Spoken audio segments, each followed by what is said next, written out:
क्या हो अगर आपका टीचर ही आपको साइबर फ्रॉड करने वाले का नंबर दे, उनसे बात करवाए और आपके साथ ठगी हो जाए।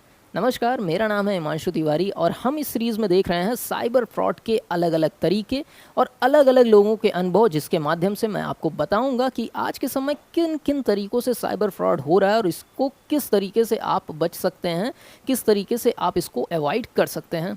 तो चलिए शुरुआत करते हैं इस कहानी के साथ। और ये कहानी हमारे एक साथ के टीचर की है जो कोचिंग इंस्टीट्यूट चलाते थे। ये उन लोगों के लिए बहुत महत्वपूर्ण वीडियो होने वाली है जो किसी भी तरीके का संस्थान या ट्रेनिंग इंस्टीट्यूट चलाते हैं, और जो बच्चे जॉब ढूंढ रहे हैं उनके लिए तो ये वीडियो महत्वपूर्ण है ही। इस तरीके के फ्रॉड में क्या करते हैं साइबर क्राइम करने वाले, सबसे पहले गूगल मैप से कोचिंग के नंबर निकालते हैं। जो कोचिंग टॉप रेटिंग पे आती है, टॉप 1 2 3 4 5 नंबर पे जो आती है, उनका नंबर निकालते हैं और उनसे संपर्क करते हैं, वो भी बहुत कैजुअली।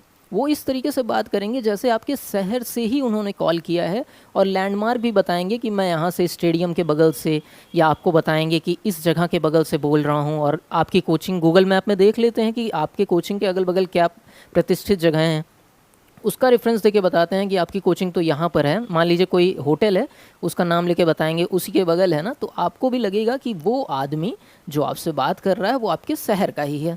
अब एक बार जब ये संवाद शुरू हो जाता है तो आदमी बताता है कि मुझे कुछ बच्चों की रिक्वायरमेंट थी जो वेल ट्रेंड हों, लेकिन मुझे वो बच्चे मिल नहीं रहे हैं, ढूंढने में मुझे दिक्कत हो रही है। तो आप एक कोचिंग चलाते हैं, तो आपकी जानकारी में कुछ ऐसे बच्चे होंगे जो ये स्किल रखते हैं और उनको जॉब की तलाश होगी। अब वो स्किल ऐसी डिमांड करते हैं जो अधिकतर लोगों को आती हो, जैसे टाइपिंग मांग सकते हैं, बेसिक कंप्यूटर प्रिंट करना स्कैन करना मांग सकते हैं, या उन्होंने कुछ एक्सेल के काम दे दिए हों, मतलब जिनके बच्चे आसानी से मिल जाएं। कोई कठिन चीज़ नहीं बताएंगे कि मुझे ग्राफिक डिज़ाइनिंग वीडियो एडिटिंग के लोग चाहिए, या कुछ ऐसा नहीं बताएंगे। वो कुछ आसान सी स्किल बताएंगे जो कोई भी मतलब कोचिंग चला रहा है उसके कांटेक्ट में 10 20 50 बच्चे हों। अब ये चीज़ बताने के बाद वो नॉर्मली बात करेंगे, जैसे मान लीजिए मेरा नाम हिमांशु तिवारी है, तो तिवारी जी ऐसा है वैसा है, ऐसे करके नॉर्मली वो लोग एकदम फ्रैंकली बात करते हैं। और आपके पूछने पे भी, जैसा कि जो मेरे मित्र हैं जिनके साथ ये हुआ, तो उन्होंने पूछा भी था कि क्या आप किसी तरीके का चार्ज स्टार्टिंग में लेते हैं बच्चों को ज्वाइन कराने से पहले, तो वो कहेंगे बिल्कुल किसी तरीके का चार्ज नहीं लेंगे, बस हमें अर्जेंट रिक्वायरमेंट है तो हमें बच्चों का कॉन्टैक्ट नंबर दे दीजिए। और वो प्रयास ये करेंगे कि जब वो नंबर टीचर दे रहा है आपको, तो टीचर बच्चों से भी बात करके बता दे कि भैया आपका नंबर एक जगह मैंने दिया है, जिनको जॉब की रिक्वायरमेंट है उनसे बात कर लीजिए।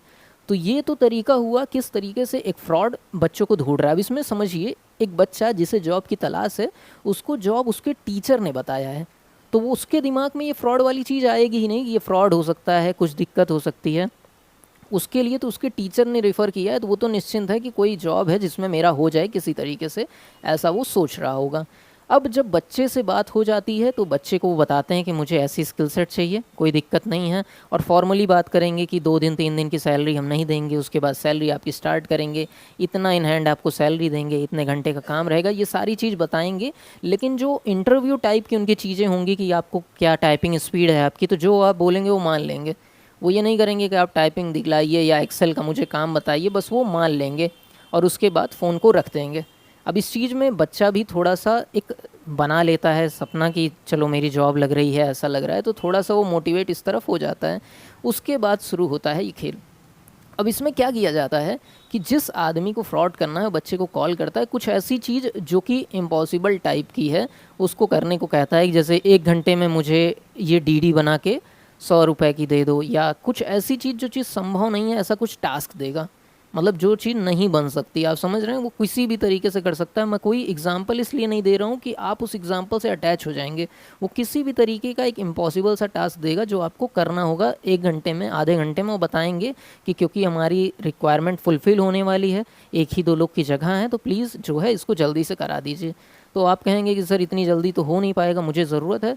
तो फिर वो शुरू करेंगे अपना रुपए आपसे ऐंठना। अब रुपए वो इस तरीके से नहीं ऐंठेंगे कि आपसे 5,000 1,000 2,000 मांग लिया, इस तरीके से नहीं करेंगे। वो समझते हैं कि किसी बच्चे को जिसको जॉब की रिक्वायरमेंट हो, अगर उससे उन्होंने मांग लिया 2,000 1,000 या 1,500 या कुछ भी अमाउंट ऐसा मांग लिया, तो वो बच्चा एकदम झिझक जाएगा और वो नहीं देगा। शुरुआत होगी 50 या 100 रुपये से, ठीक है, छोटे से अमाउंट से, कि भैया आपका पुलिस वेरिफिकेशन कराना है, या जो डीडी हमने बनवाने को कही थी, अगर आप नहीं बनवा पा रहे हैं 100 रुपये की, तो 100 रुपये फला खाते में भेज दीजिए, हम आपकी डीडी बनवा देते हैं 100 110 रुपये में। आपने कहा चलो 100 रुपये की बात है, दे देते हैं। और ये वो लगातार पचासों बच्चों के साथ कर रहे हैं। आप 100 रुपये दे रहे हो, लेकिन वो 10 कोचिंग में कॉल किए, हर कोचिंग से बच्चों को उठाया है, हर बच्चे से डीडी मांग रहे हैं और उनसे खाते में पैसे ले रहे हैं। और उस बच्चे के लिए 100 रुपये था, उसने दे दिया। अब जब वो बच्चा 100 रुपये दे दिया तो वो अब लूप के अंदर फंस चुका है। अब उससे सेकेंड स्टेप शुरू करेंगे। अगर 100 मांगा है तो 200 रुपये की पुलिस वेरिफिकेशन, मान लीजिए 50 मांगा है तो 100 रुपये की पुलिस वेरिफिकेशन आपकी होगी। तो कहेंगे भैया किस तरीके की पुलिस वेरिफिकेशन है, तो कहेंगे भाई कहीं भी जॉब आप कर रहे हो तो पुलिस वेरिफिकेशन कराना होता है, चाहे आप खुद से करा के हमें भेज दो, चाहे तो हमसे आप दे दोगे 200 रुपये तो हम करवा देंगे। और इस तरीके से करते करते मैं एक बच्चे को जान रहा हूँ जो बता रहा था कि उसके साथ 1500 रुपये तक ले लिया गया था। 1500 रुपये तक इस तरीके से कर करके 50-100 रुपये करके 1500 रुपये तक उससे ले लिया गया था। अब उस बच्चे के लिए क्या होता है, उस बच्चे के दिमाग में जब शुरुआत ये चीज़ होती है तो 50-100 रुपये की बात होती है, लेकिन जब वो बच्चा फंस जाता है, ये फ्रॉड का मेन नियम है कि शुरुआत में आपको लेकर आएंगे जब लूप में तो 50-100 रुपये से लेकर आएंगे, उसके बाद उसका लेवल धीरे धीरे बढ़ाते रहेंगे और इसका कोई अंत नहीं है। ठीक है, इसका कोई अंत नहीं है। अब इसमें मतलब आप समझ कैसे सकते हैं, इसको समझिए, इस चीज़ को अवॉइड कैसे कर सकते हैं, मेन पार्ट है।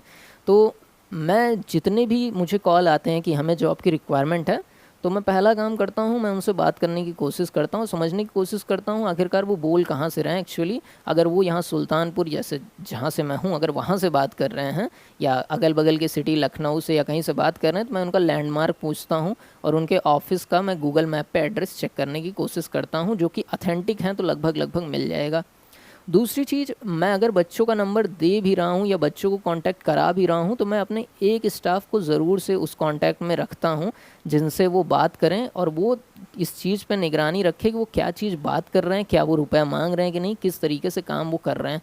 वो भले ही बोलें कि हम रुपया नहीं मांगेंगे, लेकिन अब मान लीजिए मैंने 10 बच्चों के नंबर किसी को दिए हैं जॉब के लिए या बच्चों को कॉन्टैक्ट कहीं भी कराया है, तो उसमें मैं एक लोग को ऐसा रखता हूँ जो मेरे स्टाफ के ही होते हैं, जो एज अ स्टूडेंट उनसे बात करते हैं कि हमें जॉब की रिक्वायरमेंट है, ताकि कुछ भी अगर अनवांटेड चीज़ वो कर रहे हैं या कोई अनवांटेड डॉक्यूमेंट मांग रहे हैं या कोई भी ऐसी चीज़ कर रहे हैं तो तुरंत हम तक पता चल जाए और हम बच्चों को रोक पाएँ इस चीज़ को होने से। ये सभी टीचर समझ लें, आपको करना चाहिए ये चीज़। और बच्चों के तौर पे ये समझिए कि आप कहीं भी जॉब कर रहे हैं तो आपको रुपए की ज़रूरत है। समझिए इस चीज़ को, आप रुपए कमाने जा रहे हैं, रुपए देने नहीं जा रहे हैं। तो कहीं भी इस चक्कर में मत रुपए दीजिए कि चलो 50 रुपये ही मांग रहे हैं, 21,000 की जॉब है, 16,000 की जॉब है, 50 रुपये देने में क्या गुरेज है।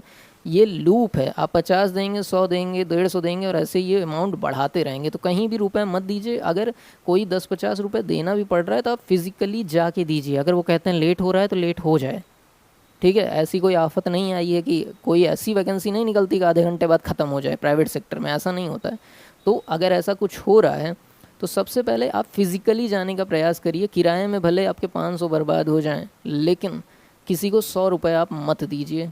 फ्रॉड से बचने का सबसे अच्छा तरीका है, आप सोचते हैं कि मैं वहाँ तक जाऊँगा आऊँगा मेरे 500-100 रुपये बर्बाद हो जाएंगे, और वो 50-100 रुपये ही मांग रहा है, लेकिन आप वो 500 दे के आपकी जो जॉब की प्रोबेबिलिटी है उसे 100% कर लेते हैं। और अगर खाते में डायरेक्ट रुपए भेजते हैं तो आप फंस जाएंगे। इस चीज़ को समझिए, ठीक है।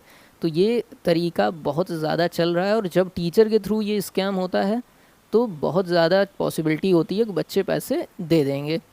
बाकी इस तरीके के और भी कई चीज़ें हैं जो मैं आपके सामने ले आना चाहता हूं, किस तरीके से जॉब के नाम पे या अलग अलग तरीके से साइबर ठगी की जाती है। तो अगर आपको हमारा ये प्रयास पसंद आया हो तो कमेंट में हमें बताइए, वीडियो को लाइक करिए, ताकि और भी इस तरीके की चीज़ें वो आपको जागरूक कर सकती हूँ वो मैं आपके सामने ले आ सकूँ। नमस्कार, जय हिंद।